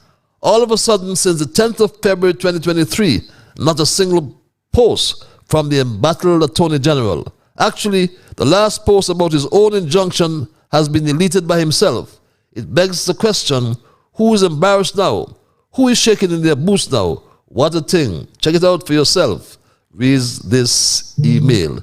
My Straight Talk family, it's now 21 minutes before the 10 o'clock hour. You may have joined me late. So our caption tonight, our thesis tonight is under the caption, I should say, honourable men before set a high bar. Honourable men before sets a high bar. Let me take this email first. I'll get back to that. patches from a bombastic entry to the regional laughingstock as Attorney General. Time for him to tender his resignation and save the country regional indignity, reads this email. And yes, the AG should really resign, he really should resign. There's no excuse for this. None at all whatsoever. When he said he pays, come now he says he's paying in advance. What nonsense he's talking about? I voluntarily paid all of my social security contributions. Right? Everyone should pay them on time. I encourage people to pay them on time. And now I pay them in advance. Right? And I encourage people either to pay them on time or pay them in advance. No, he paid in advance. I wonder if he's paying in advance in batches too. I said the caption of my short thesis tonight, my Straight Dog family, is Honourable Men Before Set a High Bar. And I'm referring in particular to those who have served with distinction in the public sector. Some have set a high standard of performance that will always be remembered, while for others it has been the opposite. To set the bar high means to set a high standard. What is bothersome to me, and I'm sure for lots of us, is the fact that we don't seem to care about high standards anymore. We don't seem to care about what is right and what is wrong. Like the old adage states, we stand for nothing. We stand for nothing, so we will fall for everything. My Straight Dog family, that is the new day and better way promise under Joe. From the moment PM Joe was sworn into office, he took his political motto right into Church Street, into his government. Get rid of them. Caller, you're live. Yeah, Patrick, I have to come back here when I hear you read an email there. You make me laugh. Mm-hmm. I want to know if you have a cow, C-O-W cow in your house. You know what C-O-W mean? Collins, Oxford, Webster. Those are 3 different books, which you call dictionaries. Well, if you have any of those, you could learn Mr. Wilkin, the Art Wilkin. Let him find out the definition of advance. Because how could he pay a worker social security in advance? And he don't want if the person going to show up to work. That's a big lie deal. Now, he said he pay in advance, but how come he end up paying them in batches? Well, there must be like when the police recruit a pass, they say, well, he was in back number 21 or whatever it is. But a lawyer has no memory. But a lawyer will watch you in the face and tell you a lie. Unless somebody come behind and call that lawyer and he only turn on his face to answer the person and he turn back around again, he forget what he just tell you. And he ain't gone, a day ain't gone yet in a minute. So I just call back to tell you that. But Monday coming, I got a little thing to tell you about income tax. Personal income tax come down the road, it coming, It coming, and according to the talk that's coming out of the boy from Monkey's mouth, we are heading straight back to the IMF. And you see those bigger countries there, they don't start to tap some of these Caribbean countries on the shin about the CBI program. Look out. They're going to kick hard and break with foot with the CBI program. Listen how he talk. We're heading back to the IMF. But Monday I'll tell you more about that. Have a good night. Have a good night, my dear brother. It's now 15 minutes before the 10 o'clock hour as we wind down tonight's programming. And for those who joined me late, we discuss our caption tonight, Honourable Men Before Set a High Bar. And I posit the view that Prime Minister Drew lowered the bar with lies. Even after so many months in office, Prime Minister Drew has not come to grips with the fact that nothing, absolutely nothing a leader touches is without moral meaning and importance. He does not understand that whereas a leader shares the same basic moral requirements as all of us do, there are certain virtues that a leader simply cannot do without. Mr. Liburd, good night. The social security situation with the Attorney General is very serious and embarrassing for St. Kitts. It has gained international attention. I received a call from a very good friend of mine who works for the United Nations. He's based in Nairobi, Kenya. He asked me why the people of St. Kitts are taking this matter so simple without any public protest. He went on to say, if this happened in Nairobi, the country would be in severe civil unrest until the culprit resigns, reads this email. Well, you see, in St. Kitts, we want to turn a blind eye to things. Depends on who does what. And you see, they say all sorts of things. They make up all sorts of stories. This fella had cement company. This fella had some stupidness, to be honest. But they stay on the border. And at times, you really don't need to worry with them. But then you see, they get caught. Like the AG got caught. The Attorney General Garth Lucien Wilkin, he came in, like you said, beating his chest. He wants to embarrass people. He wants to do this, he wants to do that. Living in a glass house and pelting stone. And when a stone hit the glass house, he cry out and he cry foul. Remember him, he came very early and he starts to beat people. Some people, which might actually be worse than going to prison. I'm contemplating whether I should do that, and I'm minded more so about 70-30 to embarrass some people who might not have been corrupt, but were, I don't want to use the word I used earlier, but not very friendly towards our treasury, and I'm not going to tolerate that, and I'm going to embarrass some people. And you know, my straight dog family,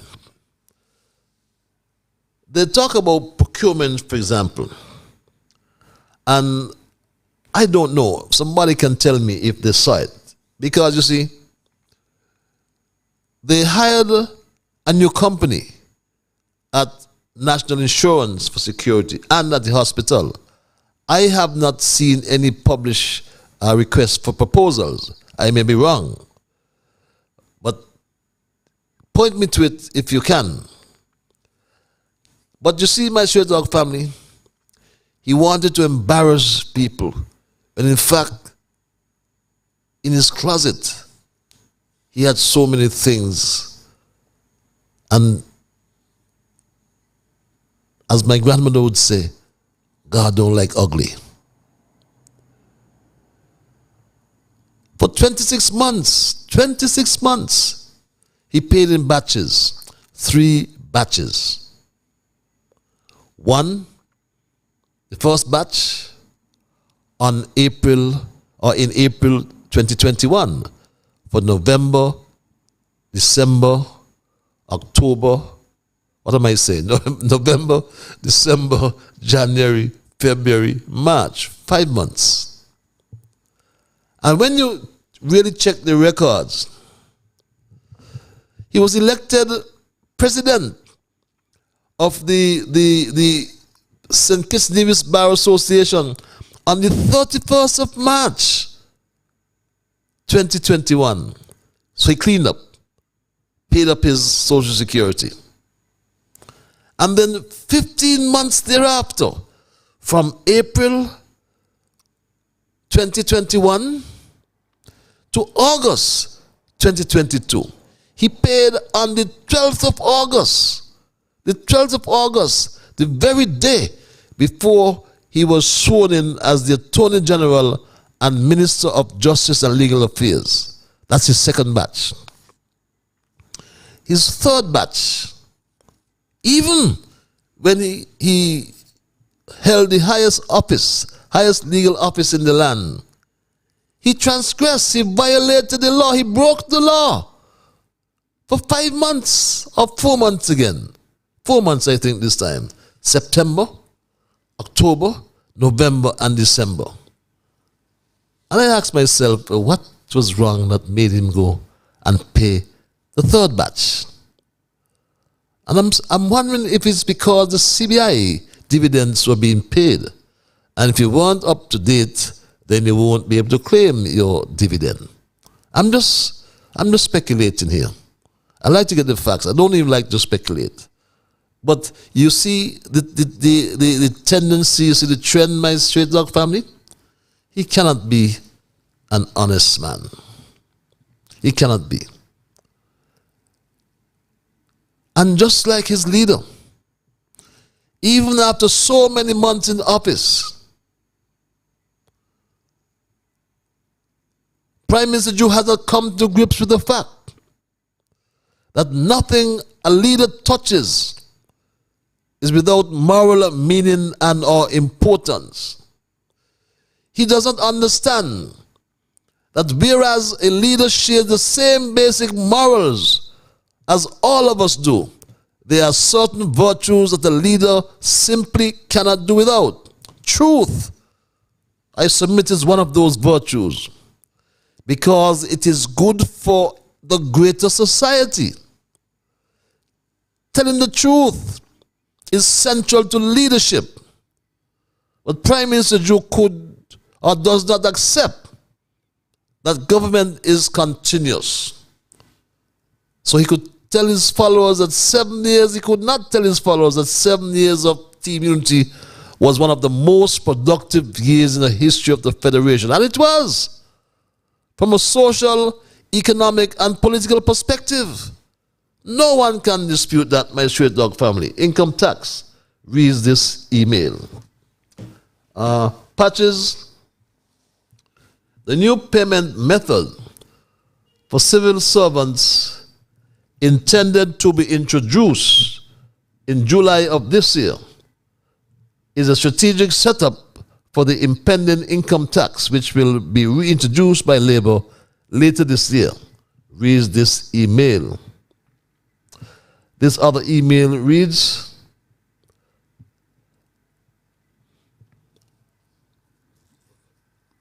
Patches, that boy always calling in and talking a heap of nonsense. He used to talk about the poor people and how they need help. But since his party got into power, he stopped for the poor people, he and his friend. He needs to tell the government to give poor people the PAP money they promised them. They promised the people $1,000, and our people can't even get $500.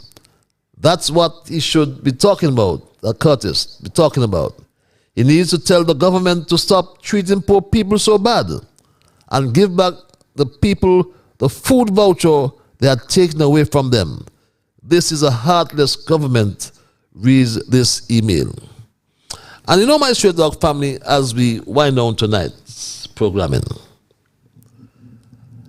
ask yourselves, how many jobs has the new administration created since it got into office? How many jobs? What's happening and what he's doing to really stimulate the economy? My straight dog family, we are in for difficult times. I predict. Real difficult times. But They said nothing happened under Team Unity. But we got rid of the debt. I was there, so I'll say we.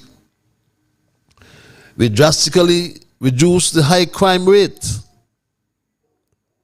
We repaired everyone's roof after the hurricane, even Mr. Cook's. We rehabilitated our crumbling infrastructure, built new critical infrastructure, and managed a pandemic never experienced by the world in 100 years, in a century. And we managed COVID-19 with distinction. But he said, the first big lie told by Prime Minister Drew was Team Unity did nothing in 7 years. And my Straight Talk family, look at the quagmire in which the Attorney General Garth Lucian Wilkin finds himself. And we're afraid to talk about it. And people want me to hush. Or want to hush me up. And I won't. I won't, because the Social Security Board and its lawyer, Leon Charles, got some 54 employers before the magistrate court. As I said earlier, one of them showed me the 4 summonses that he received. I can't call his name, but I can call Garth Lucian Wilkins' name. Because Garth Lucian Wilkin broke the same laws. And quite strange, the PM did not acknowledge that. The Prime Minister said the government broke the law. Imagine that. The government broke the law. We see people work on the peace, no social security were paid for them. The government actually broke the law. The government broke the law. He has not the guts to say the Attorney General broke the law. But the government broke the law. When the truth was about to be exposed, the Attorney General filed a bogus injunction in the court. He tried to sacrifice free speech to keep his job. He decided to bury the truth to protect his job. But I was not going to sit back and let him take the sledgehammer and pong me all about. No, I stood up. And I stood up for freedom of expression. My freedom of expression. Caller, you're live. Hello, caller. Hello, caller.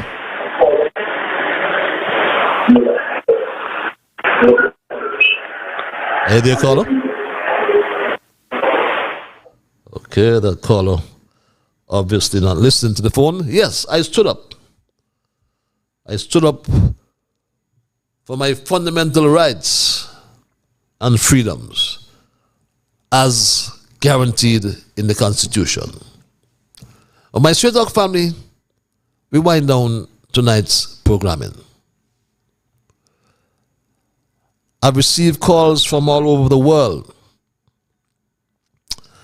And I must tell you as I wind down, I wrote to the chairman of the disciplinary committee of the St. Kitts Nevis Bar Association.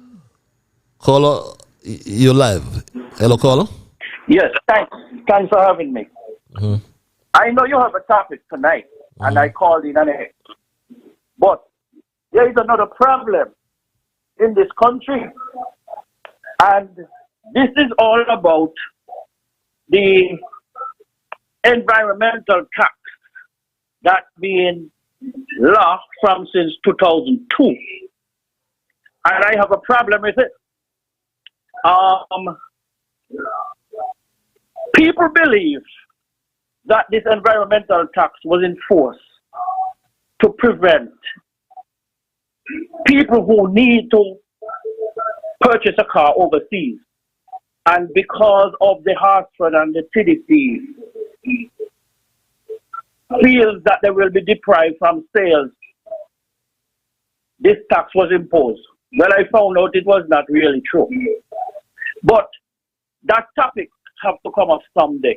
And I think I made some discoveries for the country to know what this environmental tax in respect to automobile is all about.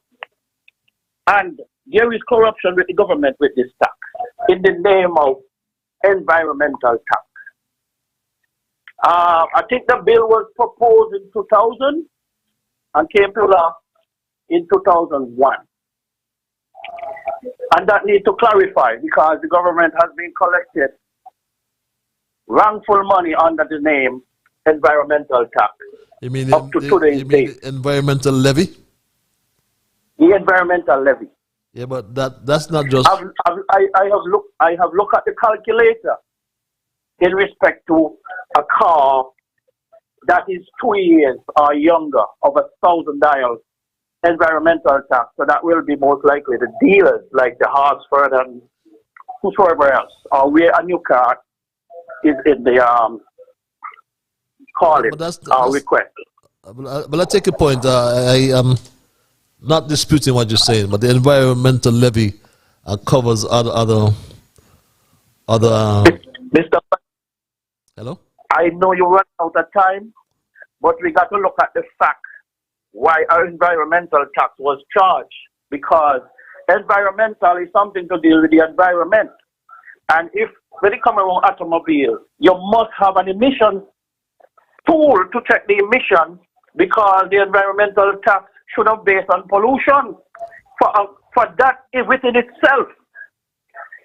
And how they arrive to $5,000 for a used car over 4 years, and how they arrive to a new car, which is 2 years or younger, of $1,000.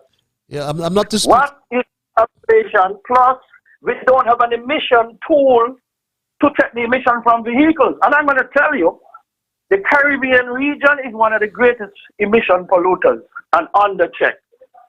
Because you know in the United States, every car has to do an emission system, and some states charge $20 and $30. How the emission tax down here, or the emission levy, the environmental levy, they are all one in itself. Yeah, but could be so much money. I'm really sorry. That is wrong. Oh, sorry, good. It is wrong, and in the name of environmental, it's an imposter under disguise to be charging that kind of levy. Yeah, what I'm saying to you, And the federation don't know about it, and that have to be addressed, and that should be stopped.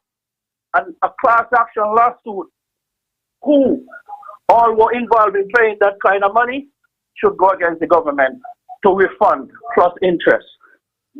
Because that's a wrong tax, like I said, an imposter under this guy and collecting this money. I stand behind it. Okay. And I will argue with the AG or anyone and everyone who has spoken to, they agree with me because they didn't understand this environmental thing. So it is there in clear sight. Go on skncustom.com and you will see the calculator and you will see the difference between a dealer and a car that one will import 4 years and over. And that environmental levy is wrong. It's an environmental charge that have no grounds, no directive or whatsoever. Thank you for your time. But I'll come and see you. Thank you. Okay, my brother. Thank you for your input. Okay, well, we'll discuss that at some other time. I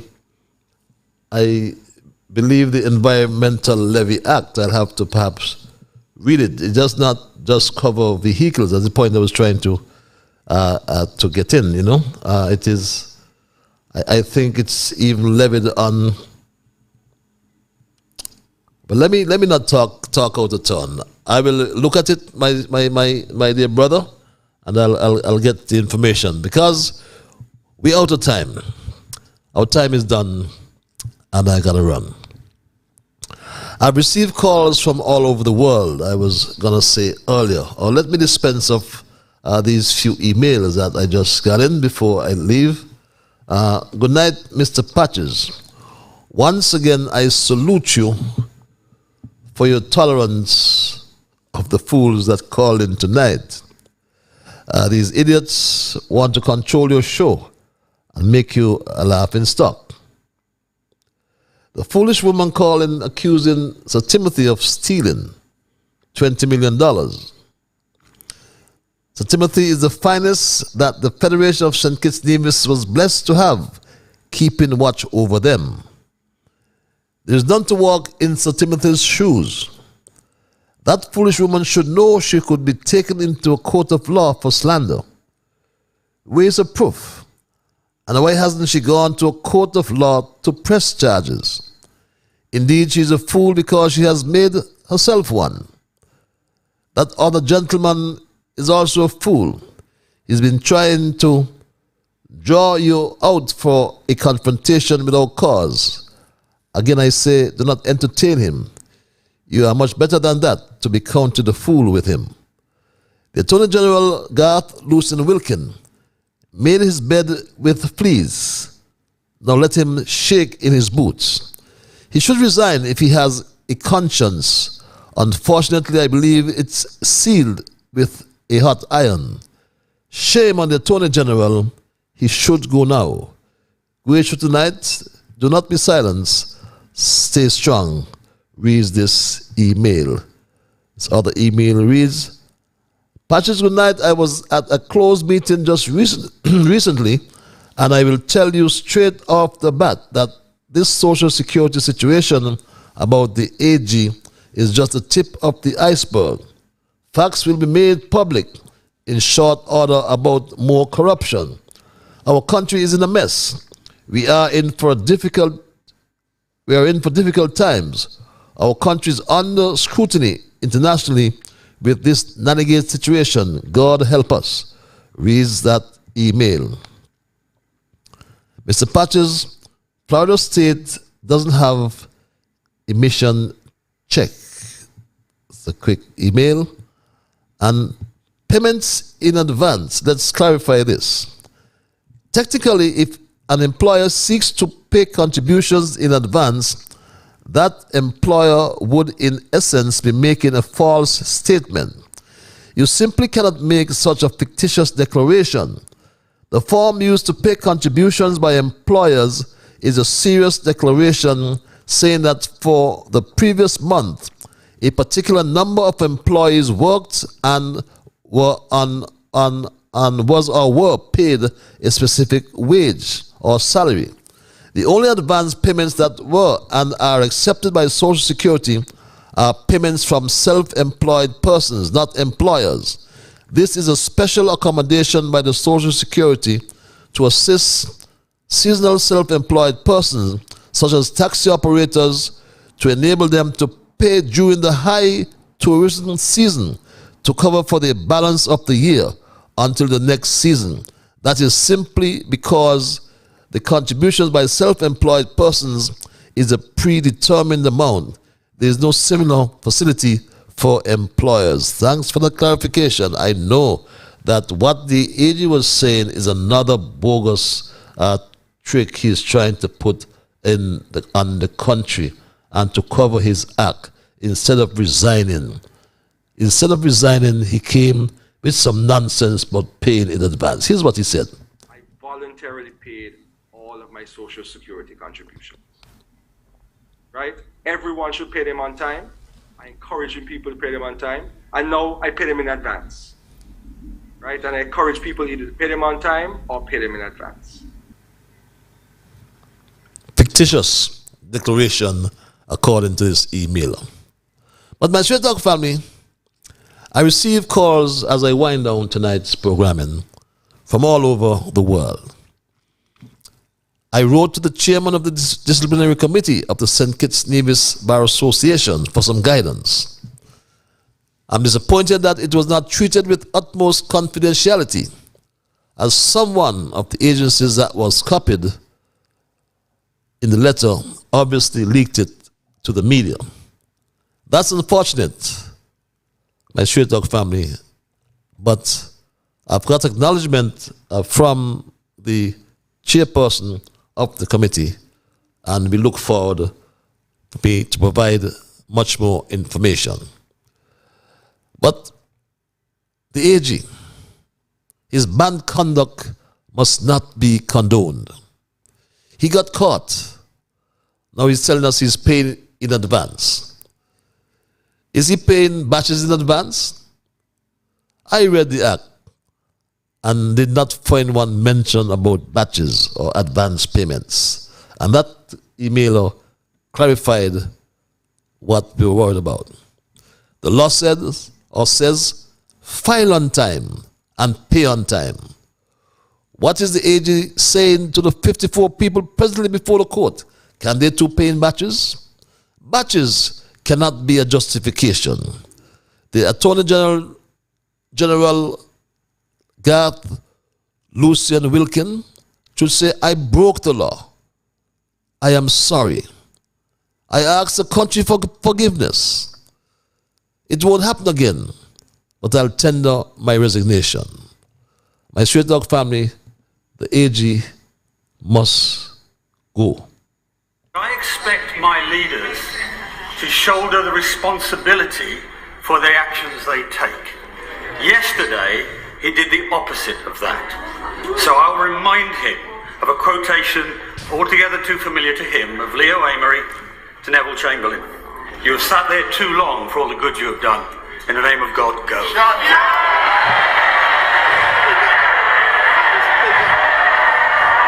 In the name of God, go, AG. You should not be allowed to lower the bar. Look at what people resigned over in other jurisdictions.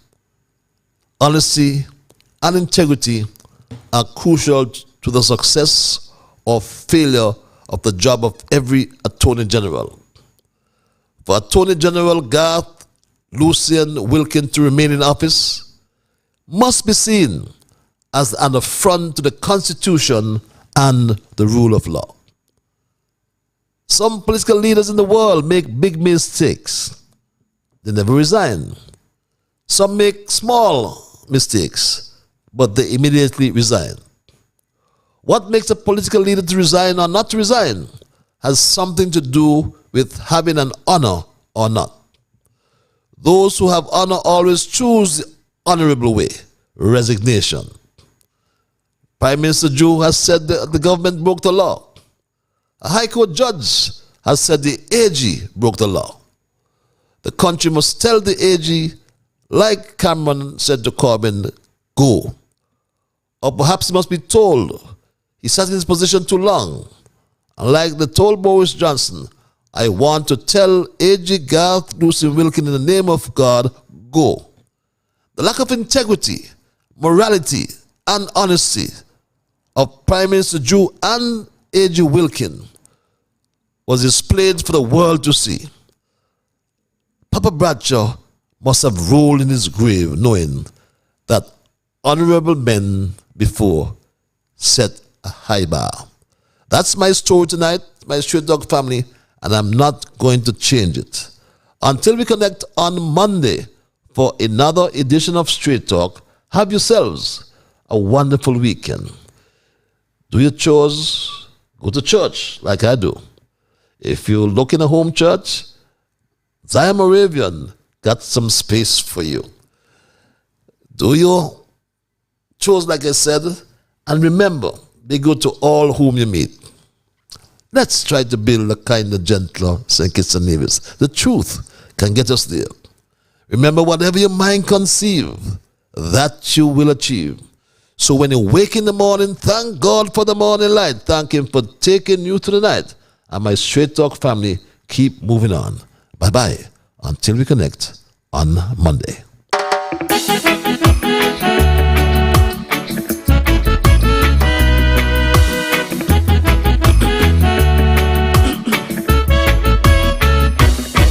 In the morning, I thank God for the morning light. Give Him thanks and praises for taking me safely through the night. For the rest of food